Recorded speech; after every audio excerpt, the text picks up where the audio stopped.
বসন পরমা বসন পরমা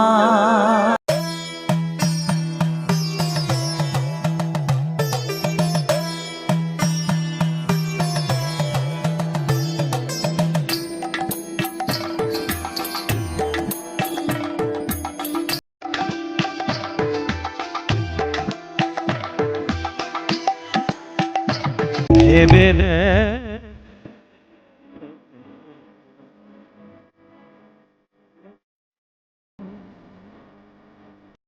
ভারতীয় ভূখণ্ডে যতগুলি সতীপীঠ রয়েছে সেই সমস্ত সতীপীঠগুলির মধ্যে অন্যতম হলো কালীঘাট। এখানে দেবী দক্ষিণাকালী রূপে পূজিতা হন। Good morning friends, welcome to সম্পদ বেড়া ইউটিউব চ্যানেল। আজ আমি এসে গেছি কালীঘাটে। কালীঘাটে পয়লা বৈশাখ নববর্ষের দিন নতুন স্কাইওয়াকের উদ্বোধন হয়েছে। তার কিছুদিন পূর্বেই কালীঘাটের মন্দির নবরূপে সেজে উঠেছে। তাই বর্তমানে আমি কালীঘাট মন্দিরে এসেছি মায়ের দর্শন করতে। আর তৎসহ কালীঘাট মন্দিরের সমস্ত খুঁটিনাটি তথ্য, মন্দির কখন খোলা থাকে, মন্দিরে কখন পুজো দিতে পারবেন, কটা থেকে কটা পর্যন্ত মন্দির খোলা থাকে, আর কিভাবে মন্দিরে আসবেন, মন্দিরে ভোগ প্রসাদ পাওয়ার নিয়ম, মায়ের দর্শন পাওয়ার জন্য আমাদের এই ভিডিওটি প্রথম থেকে শেষ পর্যন্ত স্কিপ না করে দেখতে থাকুন। আমি দমদম থেকে মেট্রোতে করে পৌঁছে গেলাম কালীঘাট স্টেশনে। আপনারা চাইলে যতীন দাস স্টেশনেও পৌঁছতে পারেন। যতীন দাস আর কালীঘাট এই দুই মেট্রো স্টেশনের মাঝখানে কালীঘাট মায়ের মন্দির। কালীঘাট মেট্রো স্টেশন থেকে বেরিয়ে মন্দিরের সামনে স্কাইওয়াকের এই লুক। স্কাইওয়াকের চলমান সিঁড়ি দিয়ে আমি ধীরে ধীরে ওপরের দিকে উঠলাম। হাঁটার সিঁড়িপথও রয়েছে। আমি চলমান সিঁড়িপথে ওপরে উঠলাম।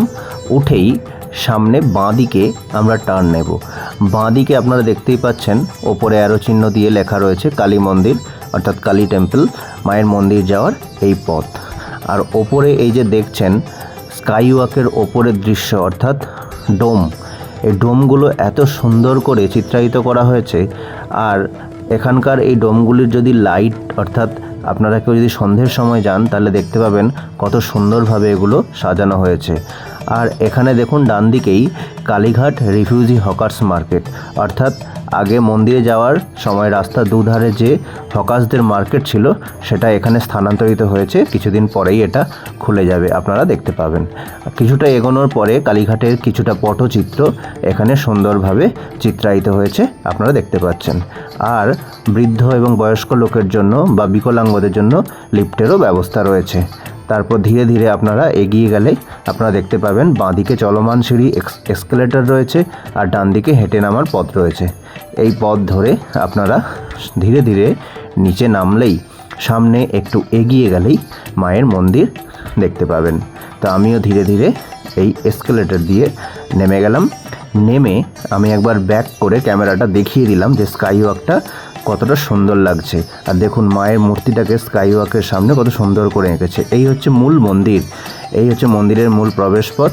আর মন্দিরটাকে কত সুন্দরভাবে রেনোভেট করানো হয়েছে দেখুন। মন্দিরের সামনে দোকানগুলো দেখুন কত সুন্দরভাবে সুসজ্জিত হয়ে রয়েছে। আর মন্দিরের সামনের এই যে মেন গেটটা রয়েছে, এই মেন গেট থেকে মানুষ লাইন দিয়ে সারিবদ্ধভাবে মায়ের মন্দিরে পুজো দেওয়ার জন্য ভেতরে প্রবেশ করছে।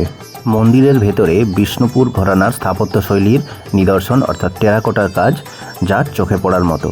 আর সমস্ত দর্শনার্থী যারা মায়ের পুজো দেওয়ার জন্য এসেছে লাইন দিয়ে তারা এখানে মায়ের পুজো দিচ্ছে।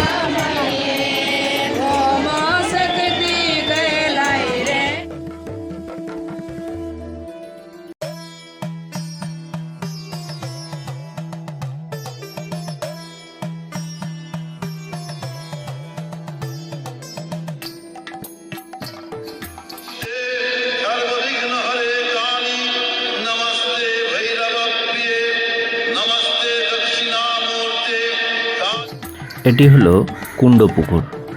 এই পুকুরেই মায়ের পায়ের 4 আঙুল পড়েছিল। এটি সংরক্ষণ করে রাখা হয়েছে। 5 কিলো সোনা দিয়ে মায়ের মন্দিরের চূড়ার অগ্রভাগটি বা কলসগুলি মোড়া রয়েছে। এটি হলো মন্দিরে প্রবেশের মূল নহবদ্বার। এখান দিয়ে মূল মন্দিরে প্রবেশ করা হয়। এটি হলো ভোগঘর। এখানে মায়ের নিত্য ভোগ রান্না করা হয়।